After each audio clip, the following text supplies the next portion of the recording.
Okay, now we're going to continue on with multiplying and dividing, but we're going to extend it to rational numbers. So that would include fractions and decimals. And you do the same thing like we just did. So you're going to multiply like normal, you're going to divide like by normal, and then you think of the sign. And in case you're freaking out, the test I make will not have huge decimal numbers to multiply or divide. So these practice problems might, but that's okay. It's good for your brain. So multiply the digits as usual, ignoring the decimal point, just like you were taught with regular whole numbers.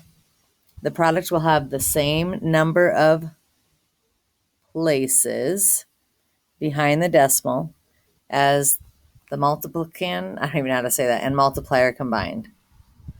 Okay, so you're going to write it up and down. There's no reason to add that 0 on at the end. It just makes more multiplying. And the decimals happen to line up, but you don't need to do that when you're multiplying decimals. So you get 8 times 3 is 24, carry your 2, 3 times 2, 6 plus 2 is 8, 3 times 1 is 3, drop your 0 down, placeholder, now you're done with that. 6 times 8 is 48, put your 4 up there, 12 plus 4 is 16, carry your 1, 6, 7, 8. And then you add, and you get 16 carry your 1, and you get carry, well, wait a minute here. I better go slower. 16 carrier 1, we got 9, 10 carrier 1. Did I do something wrong here? 6, I think I did. This was supposed to be 6, 7. Let me see. This is supposed to be a 7. And this should be an 8. Okay, that's what happens when you go too quick. And then we count 2 places. So we go 1, 2. So it's 80.64. And again, the test won't have those big numbers on it. Make it simple just to learn the rules. Okay, I had to pause the video. And as you can see, I had to do that multiplying, or the multiplying again, because that was really bothering me. And I just took the answer key and said, well, I knew this was supposed to be 8, but I wasn't getting that. So then I paused the video and did all this again. Used my calculator, and it came up with 80.64, and I thought I was going crazy. So what I was doing in the very end, I realized I was going 6, instead of 6 times 1 and add my 1, I was going 6, 7, 8. And that's why I was putting an 8 here when this should be a 7. So a good example of sometimes we just make stupid mistakes. And if we keep working at them, we can figure them out. So I just couldn't let that go. All right, and now I can't get it to erase. I'm really having a lot of problems tonight. My dog won't quit running away. I had to come inside. Okay. So dividing, and again, I'm not going to have big decimal numbers to divide on the test, but you know, it's good to know. So remember, when there's a decimal, we always just put it straight up. So we will do this one, but I'm not going to put those on the test. It's good to know, though, just to be looking educated. So we put the decimal point right up. 19 goes into 43 twice. 19 times 2 is 38. And then we subtract and get 5, bring down the 7, and it goes in there 3 times. And remember, this is a terminating decimal. If it didn't end when we subtract and got 0, we'd have to add those zeros on there. But it did end. Okay, so when we understand integers, positive and negative, then we use the same rules, just like before with adding and subtracting. We use the same rules with multiplying and dividing, with fractions and decimals. So if the signs are the same, remember the product or the quotient is going to be positive. If the signs are different, the answer, product or quotient, is going to be negative. So you can go ahead and instead of doing all the multiplication and division, let's just go ahead and say what kind of sign it'll be. So, well, we could do this one. Let's do 4.5 times 3. So you have 15, carry your 1. You got 12 plus 1 is 13. One digit, so we bring it back right here. Both are positive. Answer is going to be positive. This, you should recognize, means to divide. So if we were going to use a calculator, -5 would go in there first. Otherwise, we do just like we did when we turned into decimals, -5 divided by -2. And really, you don't need to think about those. The answer is going to be positive because it's a negative divided by a negative. And then we add our decimal point and add some zeros. 2 goes into 5 twice. Drop down our 0, and we have 2.5, and it will be positive. Okay, this answer is going to be positive. If you want to go ahead and divide it for practice, it should be 31.2. This one, let's go ahead and talk about. So if we have 4.32 divided by 1.2, we know the answer is going to be positive. When the decimal point's out here, we have to move it over once. So then we got to move it over once here, and we got to be careful and put it up right away in the right spot. So 12 goes into 43 3 times, and that's 36. Subtract and get 7. Bring down my 2. 12 goes into 72 6 times evenly, and I know I'm done. Okay, on this one, the answer is going to be negative because one's negative, one's positive. This one, and if you want to do it, it's 17.5. This one, the answer is going to be negative. That would be a good one to do. 8.2 divided by 4. Bring it up. 2 goes in here twice. We subtract and we get 0, but we still need to bring this 2 down. Does 4 go into 2? No, we got to put a 0 there. And then we have to add another 0, and now 4 goes into 20. So that would be a good one to remember how. This, they're both negative. It's going to end up positive. This is 32 divided by -5. So it's going to be negative. And again, I'm going to have easy numbers on the test, so we can just worry about the rules of positives and negatives. Okay, with fractions, same rules apply. So the best thing to do, well, when we were multiplying or dividing fractions, we have to change the mixed numbers into improper. And then we multiply. I'm going to put the multiplication sign, the numerators, and then multiply the denominators. And I'm just going to do that.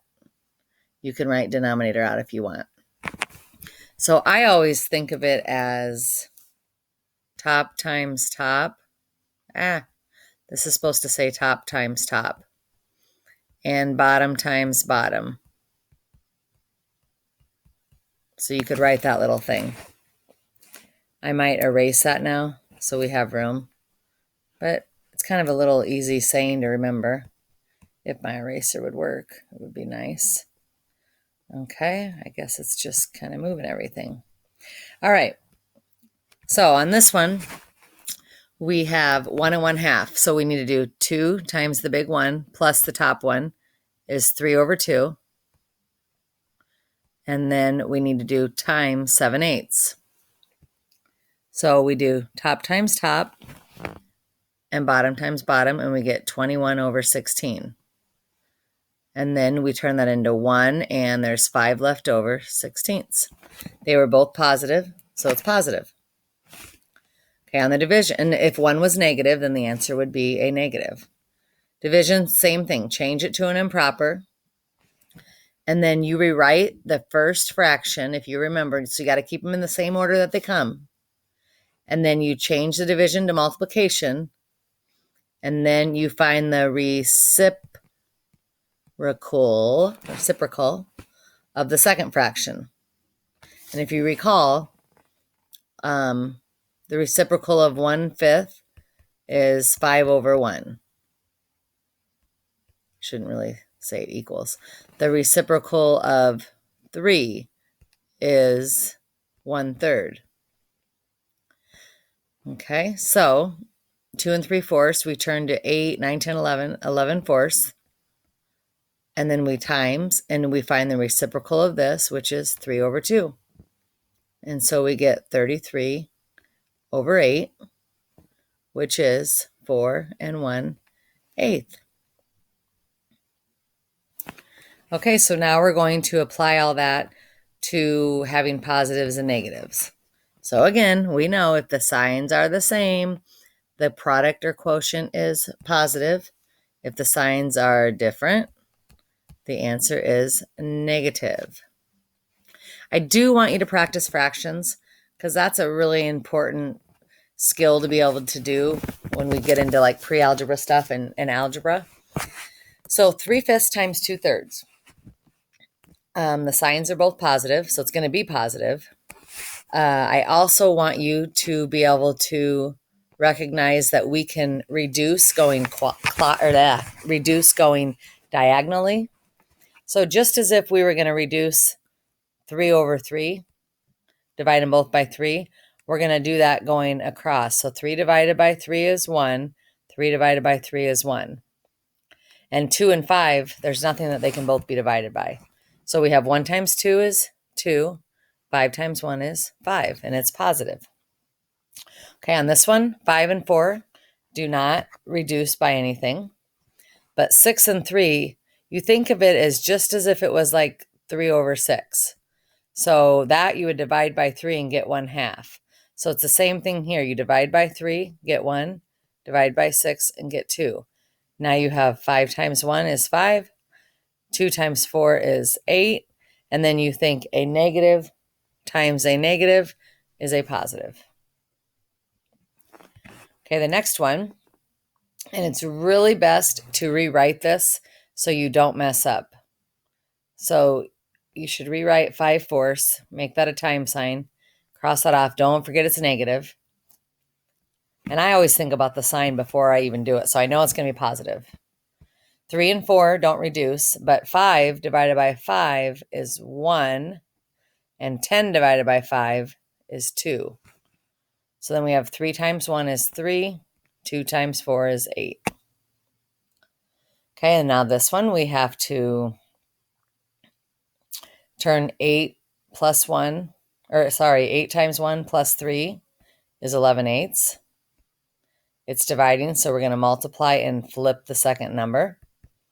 These 8s cancel out, and we're left with 11/1, which is 11. Okay, and then all of these down here should have the negative sign because one is positive and one is negative. Well, no, I guess they're not all different. So I want you to do these. So make sure you're only flipping the second number when you're dividing. So don't get flip happy. So you go ahead and pause it and put your answers in. Okay, you can go ahead and see what I did down here. The answer was -4/3, and then I turned it into -1 1/3. Second one, we had to turn this to 5/2. The answer should be negative. Okay, and then this first one I flipped it too, the second number. Skipping over to the end, that one was pretty simple, nothing to reduce or anything. And this one I saved. I turned it to times and flipped 9/4. And then I wanted to make sure that you realize that we can do 9 divided by 9 cancels out and puts ones. 8/4, 4 divided by 4 is 1. 8 divided by 4 is 2. So we have 2 on top and 1 on bottom. And they are both negative, so the answer would be +2. Down below, the rules can be expanded with more than 2 terms. So I want you to look for a pattern, and then you're going to tell me in the Edpuzzle what the pattern is. So the problem is -2 times -2. The answer is 4. So that answer is positive. And then -2 times -2. So you can see the answer is negative here.